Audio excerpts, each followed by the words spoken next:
At 11:47 on a Tuesday night, Marcus deleted the alarm he'd set for 5:30 the next morning. He'd done the same thing 3 nights earlier, and the week before that. Marcus wasn't lazy. At least that's what he kept telling himself.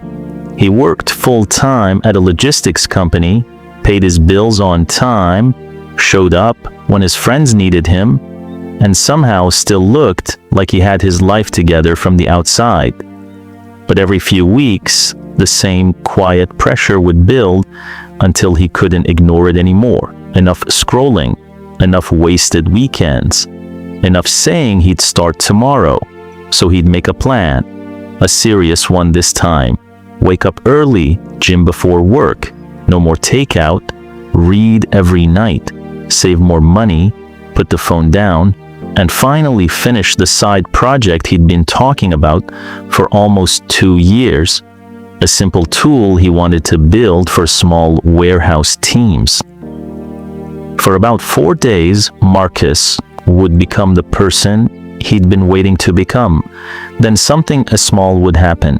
He'd sleep through an alarm, miss a workout, order pizza after a long shift, spend an hour on his phone after work instead of opening the laptop, and somehow one mistake would turn into a week. That was the part he couldn't explain.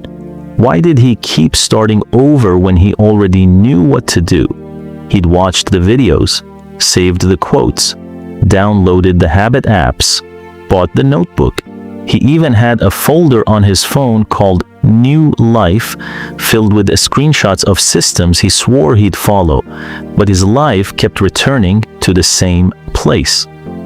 One Friday afternoon, he left work later than usual and sat in his car outside his apartment without getting out.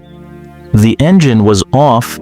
His phone rested in his hand, but he wasn't looking at it. He was tired, not physically, tired of making promises to himself that he couldn't seem to keep. He opened the Notes app and scrolled through a list he'd written 6 months earlier. Wake up at 5:30, gym 5 days a week, build something after work, read 20 pages every night, stop wasting time.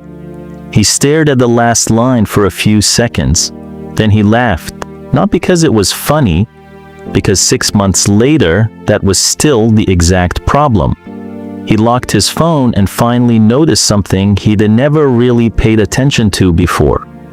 Every time he had started over, he'd made the same kind of promise. He wasn't going to become a little better.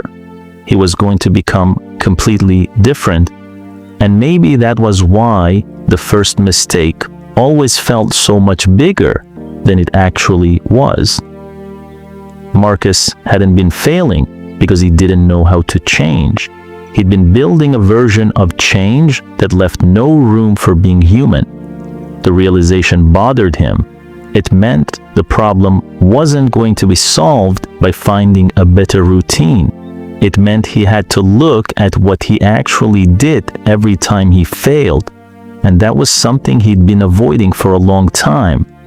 That night, Marcus decided not to make another plan. It felt wrong, almost irresponsible.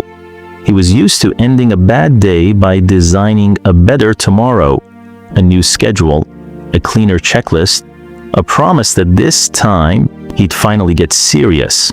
Instead, he opened his laptop and looked at the side project he'd been avoiding for nearly 2 years. The file was still there, untouched. He clicked it open. The last thing he'd written was a half-finished sentence from months earlier. Marcus stared at it for a while, then closed the laptop. That was when he finally saw the pattern clearly. He didn't quit because the work was too hard. He quit because starting again gave him a strange sense of relief. When he made a new plan, he could imagine himself becoming successful without having to sit in the uncomfortable middle of actually becoming better. Planning felt productive. Starting felt exciting, but staying with something after the excitement disappeared. That was where Marcus always disappeared too. The next morning, he didn't set 5 alarms. He set 1. He didn't promise himself an hour at the gym. He put his shoes beside the bed and told himself he'd walk outside for 10 minutes. And the side project? He gave himself an almost ridiculous rule. 10 minutes? That's it. He could stop after 10. There was something strangely freeing about making the goal small enough that he couldn't argue with it. At 6:12, he walked outside. It wasn't an inspiring morning. It was cold, his eyes were still heavy, and he felt no sudden motivation. He walked for 10 minutes and came back. That was all. Later that evening, he opened the laptop again. 10 minutes. He didn't finish anything important. He just worked until the timer went off, then stopped. The next day, he did it again. By the end of the week, he'd touched the project 4 times. 4 times wasn't impressive, but something about it felt different. For the first time, he wasn't trying to prove he could completely change his life. He was proving he could keep one small promise, and that mattered more than he expected.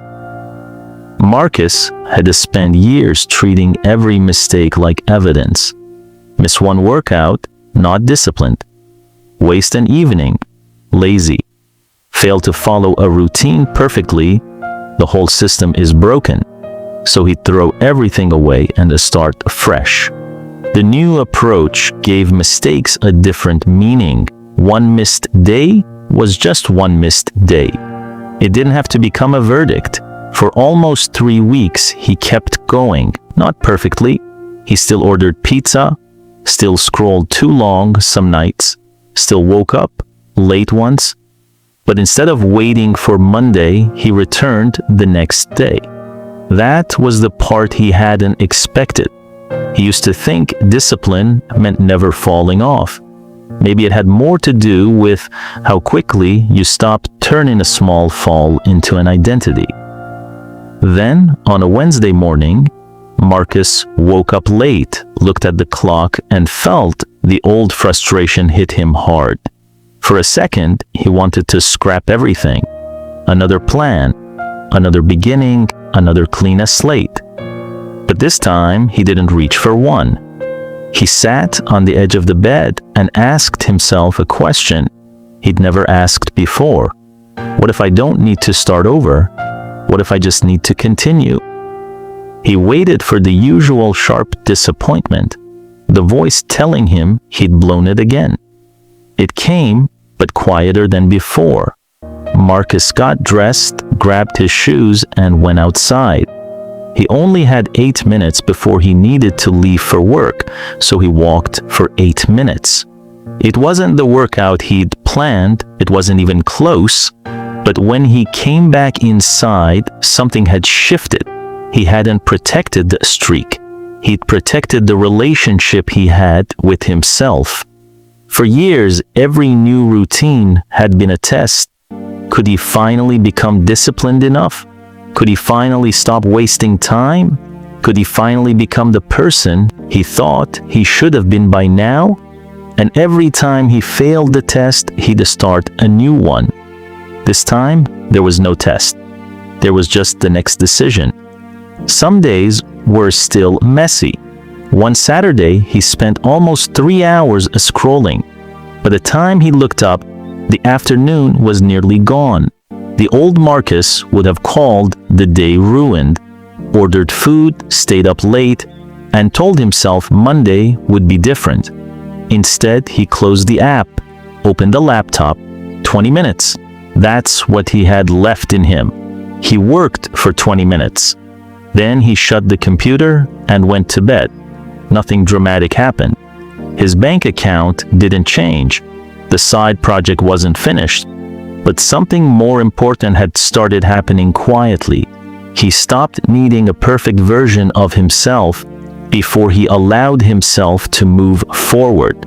A few months later, the difference was easy to miss if you weren't looking closely. Marcus still had bad mornings. He still procrastinated sometimes. He still had nights when the couch won. but his life no longer reset every time he messed up. That was the change. Not that he stopped falling off, he stopped disappearing. Marcus still has the old note on his phone, the one with the ambitious promises from 6 months earlier. He never deleted it, but he doesn't look at it the same way anymore. The most important thing he learned wasn't how to build a better routine. It was what to do when the routine broke. He stopped asking, "How do I start over?" and started asking, "What's the next thing I can still do?" Sometimes the answer is 10 minutes, sometimes it's 8, sometimes it's opening the laptop after wasting half the day, and sometimes it's simply going to bed without turning one bad day into another bad week. The next morning, his alarm went off at 5:30. Marcus reached over and turned it off. For a second, he almost rolled back over. Then he sat up. Not because he suddenly felt motivated, because he had finally stopped believing that motivation had to come first. He put his feet on the floor, and that was enough to begin. Not a new life, just the next part of the one he was already living. And for the first time, Marcus wasn't starting over. He was continuing.